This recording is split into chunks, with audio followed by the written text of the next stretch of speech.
Jadi sufi-sufi itu ada yang ketat, ada yang sedang, ada yang santai. Tasahul, ada yang tawassut. Sufi yang ketat kayak tadi. Ada orang sombong karena dia punya rumah, disuruh jual rumahnya, sedekain duitnya. Gak kuat kan Pak ketemu guru begitu? Ada orang yang merusak dia, keluarganya, disuruh cerain. Kan gak kuat Pak kita begitu. Gak kuat, itu thariqat tasawuf lama yang ketat. Ada orang hobi makan minum, dikurangi makannya, dikurangi minumnya. Proteslah banyak ustadz di Sumatera. Karena di Sumatera itu kalau suluk tarikan Naqsyabandiyah nggak makan daging Pak. Ustadz-ustadz yang modus. Sebenarnya dia suka makan daging, makan rendang, makan apa tuh gaji-gaji itu ya, gazebo namanya. Itu suluk apa-apaan, kok mengharamkan daging? Kok kita nggak boleh makan daging? Nafsunya lagi ngomong, nafsunya demo. Orang suluk gak ada urusannya sama nafsu dia. Itu kejadian Pak banyak. Ustadz, selevel ustadz. Bahkan menuduh orang-orang yang sedang suluk itu mengharamkan daging. Tidak, gak ada mengharamkan daging. Taib. Ada yang sedang ini melihat kondisi si murid. Menyesuaikan, kurikulumnya nyesuaiin si murid. Tapi batinnya tetap harus kuat. Kalau tasawuf santai. Tasawuf underground, kan sekarang ada ya. Ada tuh ustadznya juga muda juga tuh. Beliau berdakwah di kalangan anak jalanan yang gak kepikiran sama kita dia buat. Sebenarnya jemaah tabligh itu bagian dari tasawuf menurut saya ya. Cuma mungkin tasawufnya sudah ala Syekh Zakaria Al-Kandahlawi, campuran antara tarekat, ahli hadis sama tradisi India ya. Itu tasawuf juga. Lalu beliau kasih rumus Ibnu Ajibah, tasawuf itu awaluhu ilmun, awalnya ilmu, tengahnya amal, akhirnya mauhibah, pemberian hadiah dari Allah Subhanahu wa ta'ala. Jadi berilmu dulu, lalu beramal, baru dapat laduni dari Allah. Jangan langsung laduni. Ya. Tapi ilmu kan beragam. Ada ilmu tentang riyadhah, latihan, mujahadah. Ada ilmu yang lebih tinggi, ilmu ma'rifat, ma'rifatullah. Ini ilmu juga. Nanti amalnya juga mirip-mirip, tapi hasilnya beda. Ilmu ma'rifat membuat seorang murid menjadi wali Allah. Sedangkan ilmu riyadah paling tinggi menjadi mursyid. Mursyid itu ada yang wali, ada yang tidak wali. Ya, mirip-mirip kayak psikolog, cuma agamis. Kalau mursyid itu mirip sama psikolog, bisa menerapi kolbu. Kalau wali belum tentu. Wali ini ada yang bersembunyi dengan penampilannya yang biasa-biasa aja. Dan saya sudah sering mengatakan walinya sufi itu soleh-soleh Pak, pakai serban, mungkin pakai kopiah, penampilannya soleh lah. Itu wali sufi. Ada wali namanya wali majzub, kayak Wan Sehan. Jadi Wan Sehan itu bukan sufi, jangan disebut beliau sufi, enggak, dia enggak sufi. Maka tidak ada tarekat sufi yang membuat orang seperti Wan Sehan. Itu namanya wali majzub. Wali yang kolbunya, ruhnya ditarik oleh Allah Subhanahu wa taala dari cinta dunia menjadi hanya cinta kepada Allah. Maka orang cinta kan kasmaran. Orang kasmaran ya seperti orang gila, tapi bukan gila. Yang faham nggak akan nyebut lebih gila. Dan harus diluruskan, Wan Sehan bukan sufi. Bukan wali sufi, tapi dia wali majzub. Jadi kalau ada orang menuduh, ini wali sufi ini gila, dia nggak ngerti sufi itu apa. Wali sufi itu kayak Abah Anom, Tajul Arifin, ya. Kayak Abah Sekumpul, Kayak Mbah Asrori dan ayahnya Mbah Ishaq.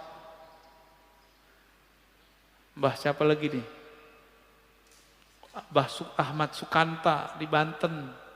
Nah, itu wali sufi namanya. Syekh Nawawi Al-Bantani. Itu wali sufi, rapih. Enggak abrakan. Kalau wali majzub, ya abrakan Pak. Dan itu bukan sufi. Tidak bisa ngangkat murid. Cuma bisa ada orang khidmah kepada dia dapat berkah. Tapi itu bukan kurikulum tasawuf. Buka kitab ini nggak ketemu namanya wali majzub. Bisa dijadiin guru, nggak ada.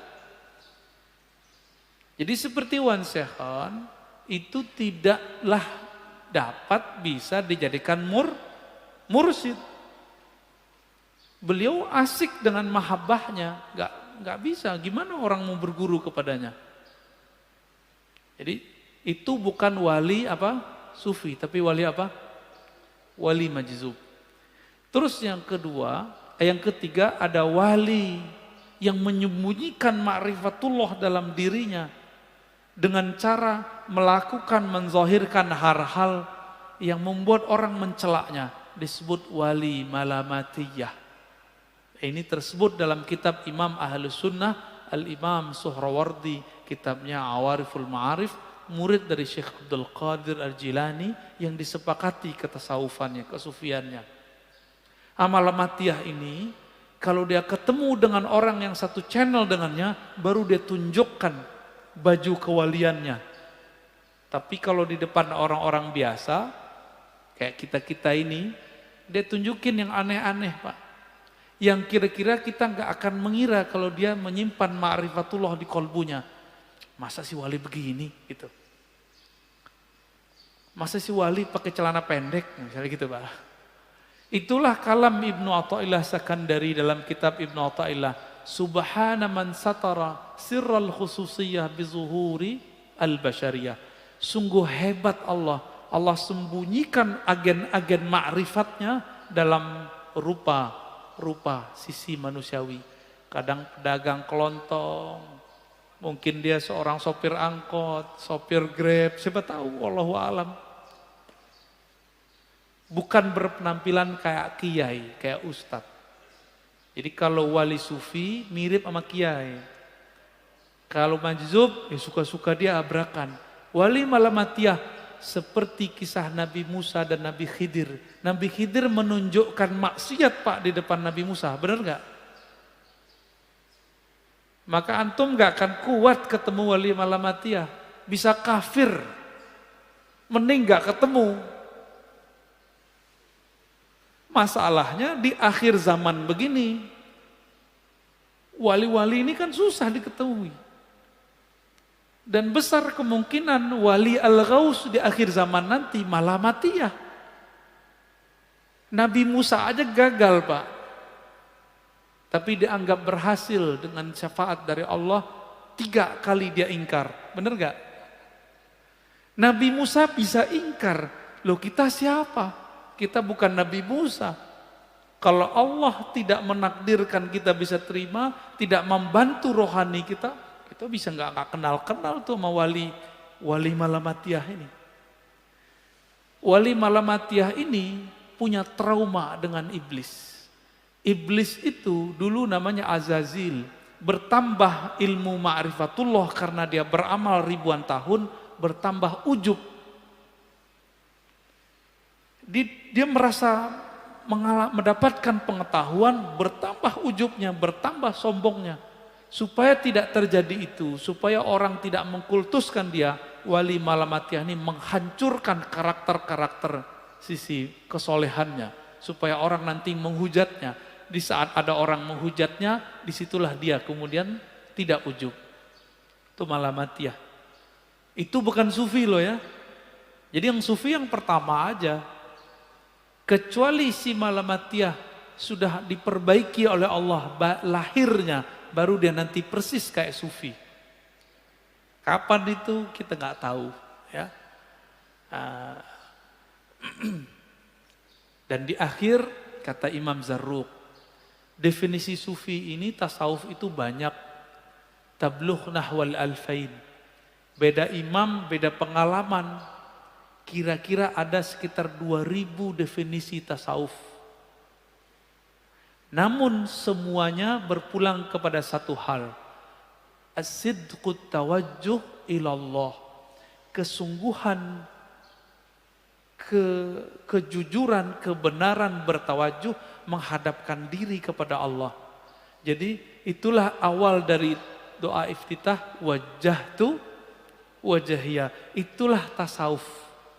Supaya mencapai wajjahtu bisa jutaan cara. Itulah namanya tarekat sufi.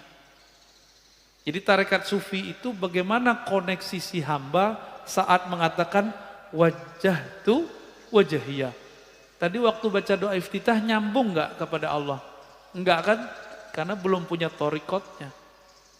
Ya, belum punya sidqut tawajuh. Lisannya ngomong, kolbunya nggak ngikut. Yang disebut sidik, lisan mengatakan wajah tuh, kolbunya langsung berkiblat kepada Allah Subhanahu wa ta'ala. Berdasarkan itu, kata beliau, apapun kata orang tentang kezindikan tasawuf itu bersumber dari kebodohan mengenai hakikat tasawuf. Ya, jadi tolong sama-sama kita luruskan pemahaman ini. Ya, kira-kira itu